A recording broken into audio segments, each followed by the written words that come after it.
Welcome to the Board Game Marketing Podcast. Let's cue the intro.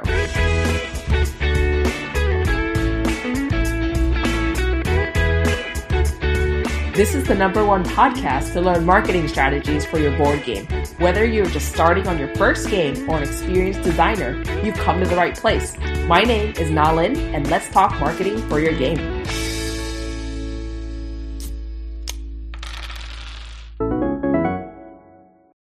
Hello, everyone. Welcome to another episode of the Board Game Marketing Podcast.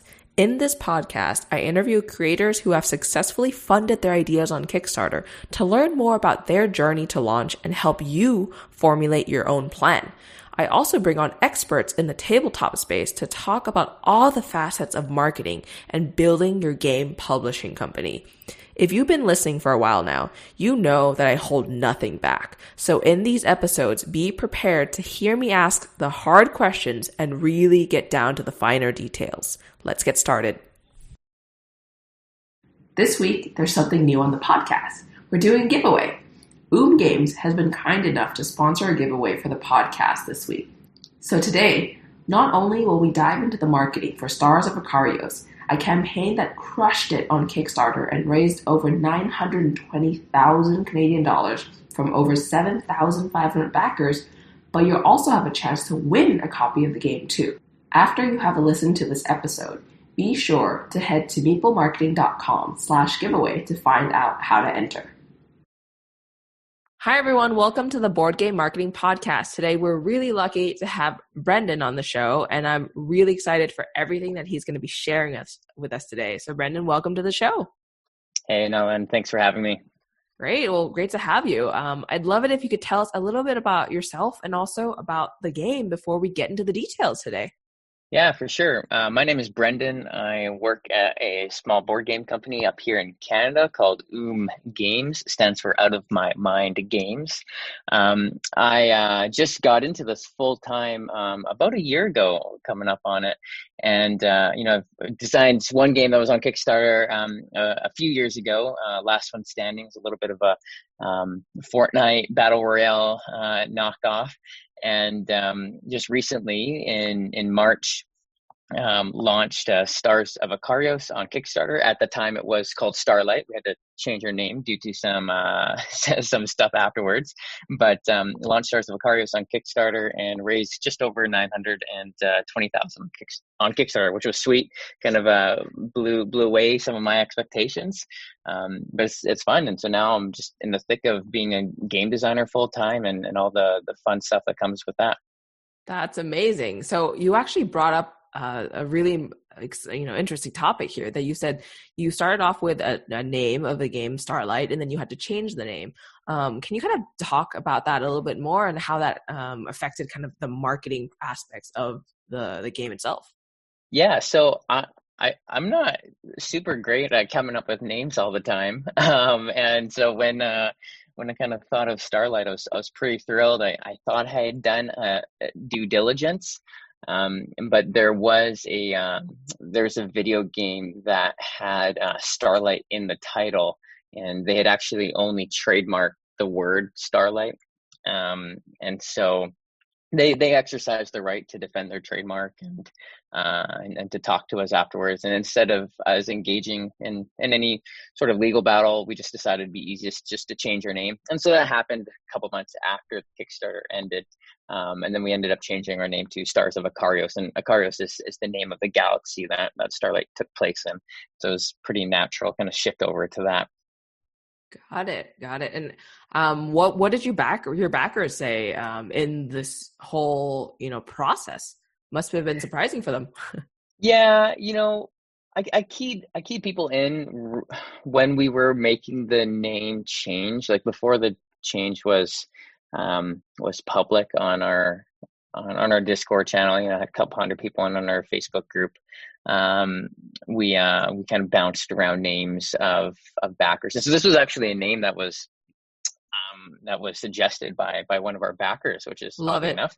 And so it's kind of the theme of a lot of our Kickstarter and a lot of our game is very much community built and not just maybe and in name too, right? which is kind of a fun experience. Yeah, yeah. Well, that's really great that again you fielded some names from the community and also kind of got that final name from that group itself. And you mentioned Facebook group and Discord just now. I'd love to kind of Hmm. dig into that some more and just see, how did you use, all these channels and kind of what you did to pre-market the game before launch? Because again, like you said, you reached over $900,000 raised. Yeah, that's a great question.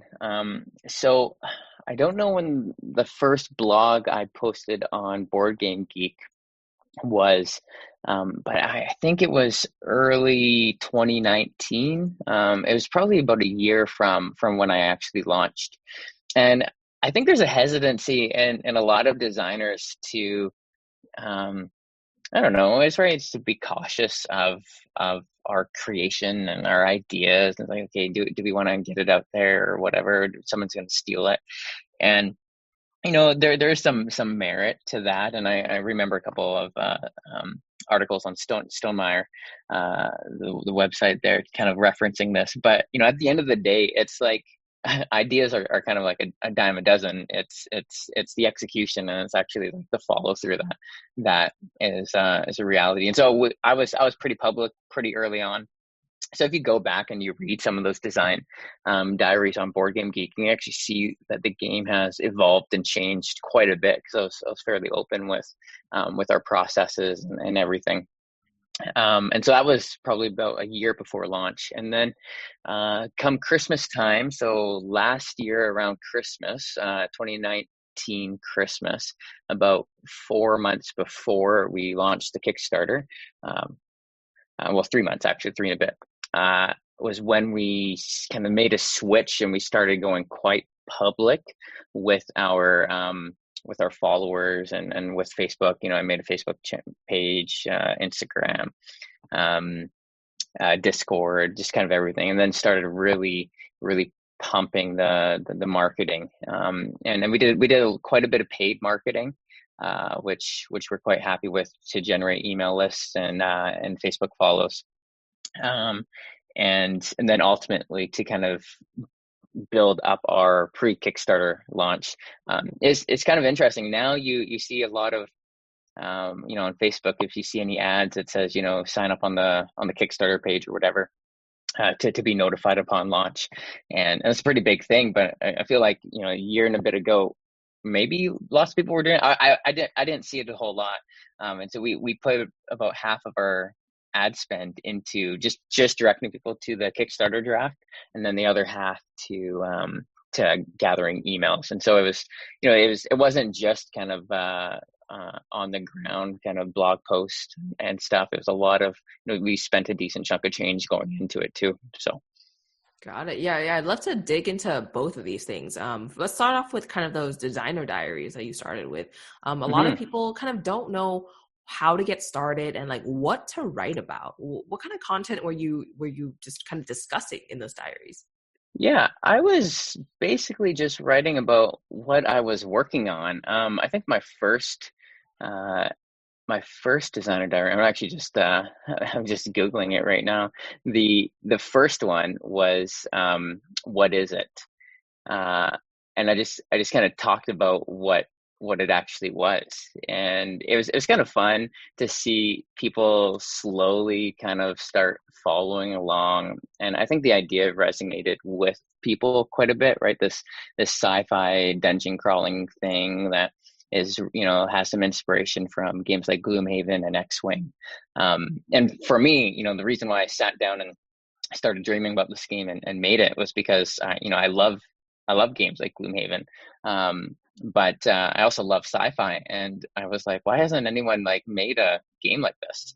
And nobody had, that I saw, and so I started making the game, and then I heard Awaken Realms was making ISS Vanguard, and I got kind of scared, but then looking at their game, I'm like, oh, it's actually way different um, than what this is. And so on Board Game Geek with the design diaries, yeah, 2 years ago was when I first posted it, April 26, 2019. So almost 2 years ago. And I just talked about what it was, and then I just kind of go through some of the elements of the game. Is basically what I was working on, that month. I would post something on Board Game Geek. Got fortunate enough to be included on some people's wish lists. Like Rado has his, was it a geek list? And we were in his 2019 games of interest geek list, which is funny. We never came out in 2019, but we were in there. and then because of that, we got included in a couple of, so we had a couple hundred Board Game Geek subscribers to the Akarios page before we launched the Kickstarter, which was, is good. And for people who wanted a little bit more information, they could go there and find that out. How active were you in the forums of Board Game Geek beyond the design diaries too? Because I know there's a lot of different places you can spend your time on when you go to actual boardgamegeek.com. As a designer, what were you doing beyond writing those diaries? Yeah, I mean, is it bad to say I don't think I did? I don't know if I did anything. What I would do? The board game Reddit. I would post my stuff on there, but they've gotten a little bit more strict about what you're posting, and so some of my later posts have gotten banned from Board Game Geek because they don't like you doing all that self-promoting. But you can do it in the Design Lab page. And I think there's a couple of really good Facebook pages that I shared some early design lab stuff to. But I didn't really, I don't know, Board Game Geek's an interesting thing because I think it's good to have. Is it necessary? It's a question mark. But it is nice for some of your day one backers who are hardcore, right? Who are going to spend the hundreds of dollars on a big game full of miniatures, that they, it's good for them to kind of go to a spot and see a wealth of information if they want to, right? But it's not going to generate thousands of backers, I don't think, by any means. Yeah. No, I think that makes a lot of sense because you really found where these like you said, hardcore backers, your main audience is, and you really leaned into that platform where they're at. So I really like that about what you were doing for marketing here. And beyond that, you also shared it out elsewhere too. So to get more eyes, to get more traction for the game. From there, how did you kind of start building up your following? Was it just to get people to subscribe on Board Game Geek? Was it, you mentioned your Kickstarter page? Like, how did you kind of manage all of that? Yeah, so we got a Kickstarter draft up pretty early. It basically had, I don't know, 4 paragraphs of, hey, this is what the game's about, and then had a couple of pieces of artwork. Didn't have a whole lot, just some promises on paper. And then we started pumping Facebook ads quite a bit. Spent, just looking at my sheet at the end of January. So January 23rd, 2020, we had 281 followers on our Kickstarter page. So on our the notify me upon launch. And then 2 months later, we had about 3,500. And so we had about an increase of 3,200 in 2 months. But to get there, we spent about, it was about $1 per person. Just over, it was like $1.05 per person per follow is what ended up happening. Got it. And from there, driving that traffic to that notify me on launch button, how are you kind of engaging with the community, leading up that 1 week before launch? What were you doing? Was there any specific things that you wanted to kind of point out or call out? Yeah, actually maybe a couple things on Facebook ads. I hope people who run them know to do this. People will like Facebook ads, and I'm sure you've pointed this out in some of your advice stuff, but people like Facebook ads or Instagram ads. And I know on Facebook, you can actually, as the creator or the publisher, you can click on the ad, and then you can invite people to like your page. And it's surprising how many people will like your page. Like, I think one of the worst ways to spend money on Facebook is to run ads for to generate likes for your page, because a like on your page, right? Facebook won't send everything you post to everyone who likes your page. But you can generate those likes pretty easily just by running quality ads where people engage with them. And we had a couple of like cheeky posts kind of coming up to the Kickstarter, where I posted a picture of the miniatures and a picture of the standees, and I was like, are you, do you choose miniatures or standees? And it's like or love kind of deal. And then people would like or love it, and then I boosted that post just for just to kind of hype people up before the Kickstarter. And then you can kind of generate likes and follows on your pages just by going in and inviting. It's tedious, right? Because you have to click through your ads, and then you have to like scroll down pages, especially if like you have dozens or hundreds of likes and stuff on posts. But kind of running into the Kickstarter, it's kind of like I don't want to say it's like a shotgun approach, but we had a pretty active Discord page. We had a couple hundred people on Discord, and then our Facebook group was I don't know, maybe 500 or 600 people, and those are the ones that are like I don't know, like the evangelists of the game, right?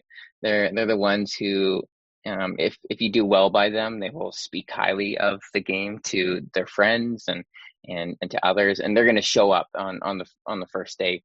And that was for us like a really, really big thing, because I was maybe anticipating, somebody asked me the day before launch, hey, like, Brendan, in your wildest dreams, like, what would you want to get Starlight to? And I was like, you know what, like $250,000 would be incredible. I would like, if we reached 250,000 at the end of the campaign, that would be fantastic. And that is like 2,000 backers, right? That's 2,000 people who want to purchase a game. It's like, that's incredible. But then to do that and then more on the first day alone was mind blowing. But then to realize that, okay, we did this because people were excited and looking forward to it, and they didn't have to hunt to find when the launch date was, and they were getting hyped for it, right? I think people I've mentioned it before. I think people give Jamie Stegmaier a hard time for maybe hyping his products, but I think it's just like, haters are going to hate in a sense. People like to be hyped and excited for stuff. And that's why he's doing so well, right? That's why he'll sell out of his pre-orders after 30 days of posting pictures on all his channels, because people like to be excited for what they're going to spend money on. And I think it's, one of the joys of Kickstarter. Wow, yeah, you brought a lot to the table just now. Haters are gonna hate, definitely, and lovers are gonna love. And you were talking about the evangelists too in your group. You said 500 to 600 people in your Facebook group, and also like a few hundred people in your Discord. What kind of things were you doing to get people into those channels? Because a lot of new game designers, understand that you have to like talk about your game, you have to like get the word out there, but they're missing that crucial part of getting people into like an ecosystem they control, right? Yeah, it's I think it's making sure you have a good landing page, and then making sure that when people sign up for your email, because emails at the end of the day are the most valuable thing that you can get. And so then out of the email, because you can do so many things with emails, whether or not you actually use the emails, you can use them for Facebook pixels, you can do whatever. But out of the email, you can make sure that you send a really good automated message that has all of your links, right? Join the conversation in our Facebook group, join the conversation in our Discord community, and make sure that you're tagging the same thing over and over, right? I think I sign off every Kickstarter update now with that call, like, hey, continue the conversation on Facebook or continue the conversation on Discord. And then the other thing is like making sure that there's, that I would spend time engaging those communities. Our Discord channel has actually, I would say it's not nearly as healthy as it was 4 months ago. I kind of went into like like a design crunch, and so I was very inactive on a lot of these social channels for a couple months. Um, and I came back. We released kind of an updated beta for Tabletopia, and I noticed that our Discord channel is like it's not dead, but there's quite a few less people active on it, and that's just because it's not kind of top of people's channel. They don't check it when they check their Discord anymore. And so that's, hopefully that when we launch in the summer, next summer, that will start to kind of wake back up, and people will start to be active, because it's a little bit like a snowball thing. Same with Facebook groups. Got it. Yeah, that makes a lot of sense, is to make sure you have that call to action to draw people in and then stay engaged with that community to keep them kind of hyped up, like you were saying. So now that we're, talking about that last part before the campaign launches, once the campaign did launch, what were you doing to get the word out, to get people to actually come and back the game? Yeah. So like I've been saying, we spent a decent chunk of change on advertising. And we're making sure that we're consistently hitting our ROAS, right? So our return on ad spend. We had to maintain it so that we're still making money on stuff. But then I had actually worked with a company called Green Inbox in the past, and they're been really blown away by just their thoroughness. And see, yeah, so Green Inbox, they maintained a 5.5 ROAS for us, which if you're into marketing, that's quite a great number. And so they raised a good chunk of change, specifically on the Akarios campaign. So that was the main thing. If you go to our Bigger Cake, or oh man, what's the one that tracks your daily funding on Kickstarter? Kick Track, yeah. I stopped using Kick Track because I use Bigger Cake now. But you'll notice that I think it's on day 7 or day 8, we make a change to we brought on Green Inbox, and it about 2 or 3 times our daily funding, which is really sweet. So that was kind of how we maintained the I would say the lull. But then on the Kickstarter, I think this is something that that new creators and established creators just need to be aware of how much time Kickstarters take. But then also just to plan out in the day to be responsive. I've seen good Kickstarters get crushed because the comment sections just become whatever negative or bad, and creators don't engage well. I try to make sure during our Kickstarter campaigns that people in the community feel valued, and we try to set the tone for a positive campaign. And it was it was surprising. I had different backers mentioned kind of throughout. It's hey, I've never been a part of a Kickstarter comment section that's been as nice as this one. And it was true. It was so weird. There was a lot of people just pleasant, and if they had disagreements, they'd voice them, and we just kind of work through them. And so it's just a lot of honoring our community, honoring the backers during that process. Wow. Yeah. So just kind of investing into, advertising to get the word out, but also making sure that people are just really engaged and their questions are responded to really quickly on the page. How did you vet which I guess ad agency to work with? There's a lot of them out there. How did you kind of decide on one? Yeah, so for me, it was in between Green Inbox and Jellop, and oh man, is it Backer Kit. So interesting, right? Backer Kit, I think they actually do quite well, but I think their ceiling is lower than Green Inbox based off of kind of method and process. So Backer Kit, they just they have a really big email list, and so they'll send their email out, and then they'll Facebook pixel off of that email list. So they have a certain section down. And then Gel Up, I think is hit or miss. But Gel Up and Green Inbox kind of do something so similar. And I had worked with the Green Inbox guys in the past, and so just kind of extended that relationship into this one. Got it. Okay. So that really was a really successful campaign. And now that you're, a few months out of the campaign now, right? You wrapped up your campaign, you've raised almost $1 million. Like, what's marketing like now after a Kickstarter? A lot of people, just kind of spend all their energy on Kickstarter and they don't really think about stuff that comes after. I'd love to kind of touch upon that just to see, what we can kind of tell people. Yeah.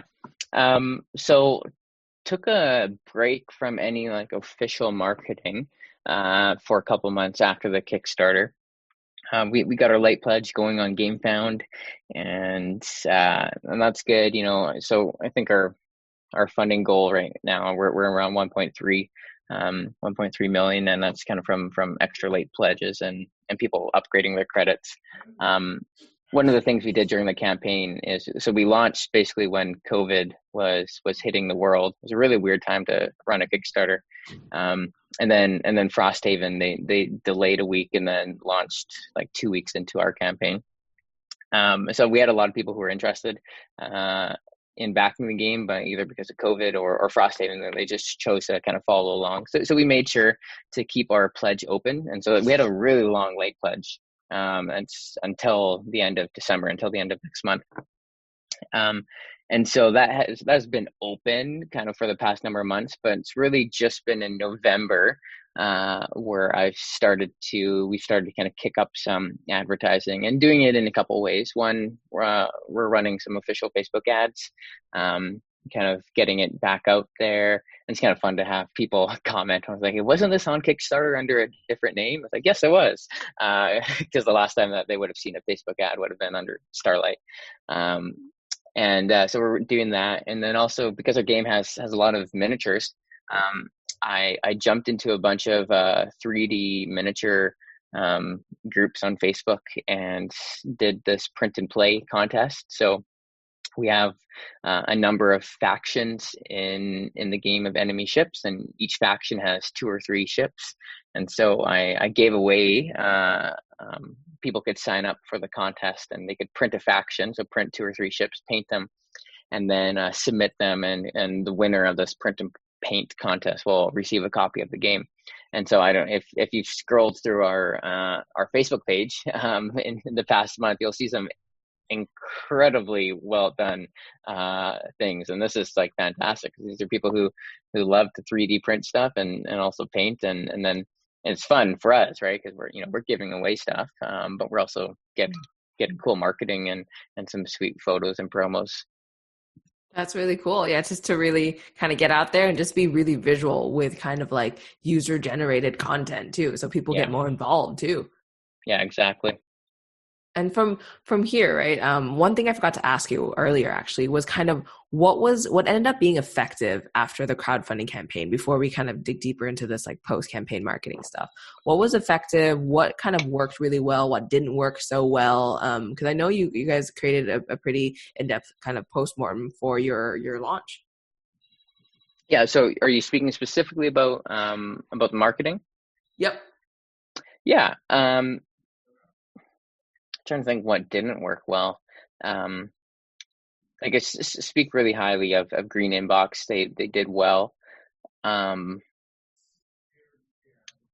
trying to think. We did. So we went to Kickstarter with a goal in mind that if 20% of the people who followed our game on Kickstarter backed it, we would fund. That was a pretty like important metric for me. And so I think we were around 5,000 total follows. And that would have been more. I think that was around 10% is what we needed in order to fund. And so that was important. So making sure that we had a solid day one. I don't know if there's a Harry Potter game on Kickstarter right now, and they've done a couple things that have been a little bit cringy. But I think the like a big miss is like they didn't generate enough day one interest. It was weird to get a Harry Potter game where there's only a couple hundred people who are interested in a day one thing. And so to make sure that the day one is super strong is so key. But yeah, I don't know. I liked how the campaign happened. It was crazy, but there wasn't any like major I think major misstep from our marketing perspective, at least. Got it. Yeah. So what do you think was kind of the most effective thing? Was it really just the advertising mostly that kind of drew the right audience to the campaign and hyped that up with the kind of group, you think? Yeah, I think it was. I honestly think it's like it's not just the one thing, right? If it's just paid advertising without content on the other end, um, then it won't go anywhere. Same thing if it's just advertising without an idea that resonates with people. Um, I do think that like an easy way uh, to test an idea once people are familiar with marketing is and with A/B testing is just to like throw out a Facebook ad set and run two ads against the other, and they each have different bylines, different pitches of a game, and make sure that you're targeting the right audience and see which one has a higher click through. Right? It's the depressing world of A/B testing. If people are unfamiliar with it, they should look into it because it's very enlightening that people's perspectives tend to be different than what we want. But then I also think just at the end of the day, the idea of the game itself and like what the game is needs to resonate. Like it doesn't matter how well you market something. If you market something that people don't want to buy, people just won't buy. And then it's also like the medium, right? Kickstarter is a unique place, and there's a type of gamer who's on Kickstarter for the most part. That's why we see a lot of projects that are like this year. I think it's nuts the amount of like big ticket projects with lots of pieces and components and complexities. Like people are on Kickstarter and they're hungry for this type of thing. I'm not to say that other games can't succeed, because I think they will. It's just making sure that that your audience is on Kickstarter, and if they're not, making sure that they know how to get there quickly. Love it. Love it. So from here, like what is kind of the next things going forward for you? Yeah, it's we're finishing up the game right now. We have a couple months more of design work. Our writing team, like it's a big game. There's like over 60,000 words of writing in it. So this is like a full length novel. But it's a choose your own adventure, right? So you won't read the whole thing in one playthrough. That's in our scenario book. But so our writing team's finishing up their stuff, and then we have some game design, and then we just have a bunch of kind of cohesion balancing work, and then it gets sent to the printers, and that'll be a couple months, and hopefully we hit our delivery date of August 21, and also hopefully there's another project that we get going. That's awesome. Is it something that you can talk about today, or is it still a little hush hush for the time being? Yeah, it's still a little hush. Basically, people need to know that like there is another project that's in the pipeline, but it's like for me personally, it's like a 2 to 4 hour a week right now. And that's why I'm not like speaking about it a lot, because anytime like I don't want to speak about a new project and people are like, oh, hey, what about Akarios? I'm like, well, that's like 30 hours of my work week is spent on Stars of Akarios. So that's priority number one. And then when we wrap up development on this game, we'll switch full into the other one. Got it. Well, that sounds super exciting. Well, thank you so much for coming on the show and just sharing all of these insights about the campaign and also about marketing. If people want to, get in on this late pledge, where do they go? Where do they find you? Yeah, they could Google Stars of Akarios, Akarios, just how it sounds, and you'll find a bunch of different stuff there. It's on GameFound, it's on Facebook.